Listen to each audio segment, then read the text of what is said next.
오늘 본문은 한 사건을 통해서 예수님이 누구신지 그리고 제자들의 믿음 상태가 어떠한지 보여주는 내용을 다루고 있습니다. 우리는 며칠 전 예수님께서 네 가지 밭에 뿌린 씨앗이라는 비유를 살펴본 적이 있습니다. 예수님께서 사람들에게 하나님 말씀을 전하실 때, 즉 복음을 선포하실 때 이것을 듣고 행하는 사람들의 모습을 네 가지 밭에 비유한 가르침이었습니다. 길가와 같은 사람, 바위와 같은 사람, 가시 떨기와 같은 사람, 좋은 땅과 같은 사람이 있었습니다. 길가와 같은 사람은 하나님의 말씀을 들은 후에 그 말씀을 사단에게 빼앗겨 믿지도 못하고 행하지도 못하는 사람이었습니다. 바위와 같은 사람은 하나님의 말씀을 들을 그 순간은 기쁨으로 받지만 시련을 당할 때 말씀을 버리고 배반하는 사람을 가리키는 것이었습니다.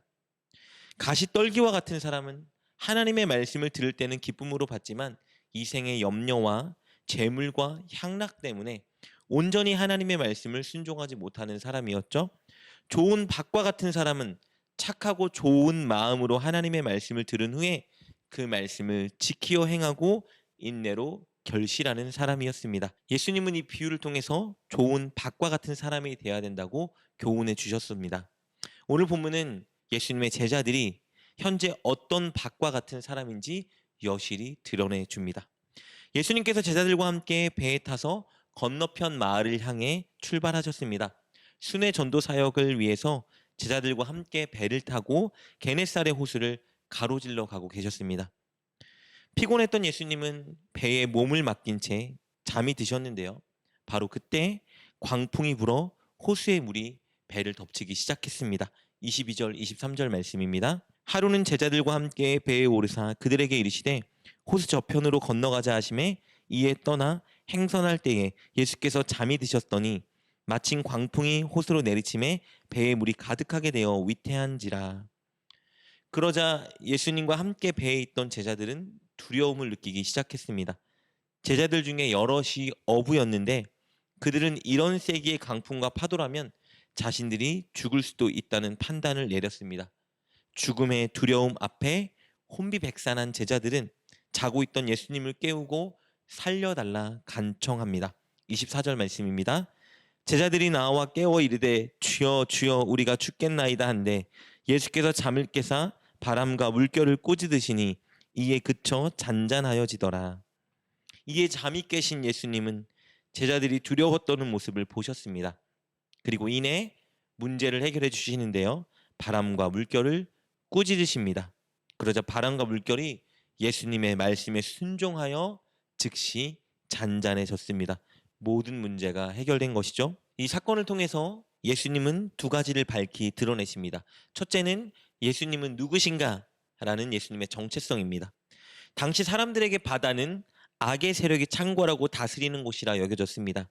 그래서 이 바다나 호수를 지배하는 신이 가장 강력한 신 중의 신이라 여겨졌었죠. 그런데 이렇게 바다를 다스리고 지배하는 신 중의 신은 과연 누구였을까? 이스라엘 백성들은 당연히 하나님이라 여겼습니다. 당시 이스라엘 사람들은 하나님 말씀에 근거하여 하나님이 바다를 다스리고 지배하는 최고의 신이라 믿었습니다. 천지를 창조하실 때 바다에게 명령하신 분도 하나님이셨고 이스라엘을 애굽에서 구원하실 때 홍해를 여시고 닫으신 분도 하나님이셨고 이스라엘이 가나안을 점령하기 위해 요단강을 건널 때 그 강을 멈추신 분도 하나님이셨기 때문입니다. 그리고 시편의 여러 구절을 통해 바다를 다스리고 정복하시는 분은 하나님이라는 것을 그들은 알고 있었습니다. 오직 하나님께서 바다와 강과 호수와 모든 물을 다스리시는 분이라 믿고 있었던 것이죠. 그런데 예수님께서 본문에서 바로 그 일을 하고 계셨습니다. 그렇다면 이 사건을 통해서 예수님이 누구신지 분명히 밝혀주고 있는 것이죠. 예수님은 하나님의 아들 메시아라는 것을 보여주고 있는 것입니다. 그리고 이 사건을 통해서 밝히 드러내고 있는 두 번째는 제자들의 믿음의 상태였습니다. 제자들은 씨 뿌리는 비유를 통해서 말씀을 착하고 좋은 마음으로 듣고 그 말씀에 순종하여 열매를 맺으라고 배웠으나 시련과 환난이 다가오자 들었던 말씀에 대한 믿음을 전혀 발휘하지 못했습니다.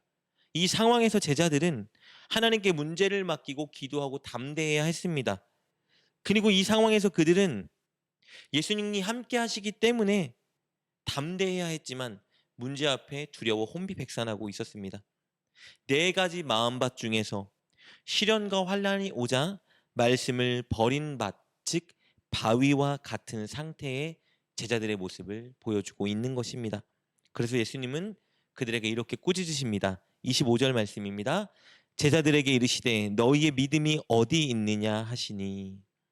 이렇게 오늘 본문은 한 사건을 통해서 예수님이 하나님의 아들 메시아라는 사실, 그리고 이 제자들의 영적 상태가, 영적인 마음이 지금 바위밭과 같은 수준이라는 것을 드러내주고 있는 것입니다.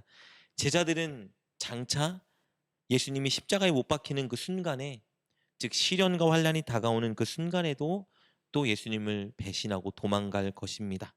그런데 오늘 본문은 이 두 가지 진리 외에 더 놀라운 진리 한 가지를 우리에게 전해줍니다. 예수님께서 이런 제자들을 결코 포기하지 않는다는 진리입니다. 그들이 예수님이 부르실 때 모든 것을 버리고 예수님을 따랐기 때문에 예수님은 그들을 끝까지 책임지십니다. 결국 예수님을 따른다면, 예수님께 붙어 있다면, 예수님과 늘 함께 한다면 예수님께서 믿음을 주시고 열매를 맺게 하신다는 진리를 오늘 본문이 우리에게 말해주고 있는 것입니다. 훗날 예수님은 성령을 제자들에게 보내주셔서 그들이 이제 좋은 땅과 같은 믿음으로 말씀에 순종하는 자로 만들어 주실 것입니다. 사랑하는 여러분, 우리 인생에 시련과 환란이 다가온다 하여도 우리는 오늘 본문의 제자처럼 두려움에 빠지기보다는 하나님의 아들이신 전능하신 예수님이 우리와 함께하고 계신다는 사실을 명심해야 합니다. 풍랑이 이는 이 배에서 제자들을 그냥 두지 않으시고 그들과 함께 하시며 이 문제를 해결해 주신 주님은 우리에게 성령을 이미 보내주셔서 우리와 함께하고 계십니다. 그렇다면 어떤 환난과 시련이 우리에게 다가온다 하여도 예수님 우리와 함께 하시며 그 문제를 해결하고 뛰어넘을 수 있게 우리를 인도해 주실 것입니다. 그렇기 때문에 어느 순간에도 예수님이 우리와 함께 하신다는 사실을 우리는 명심해야 합니다.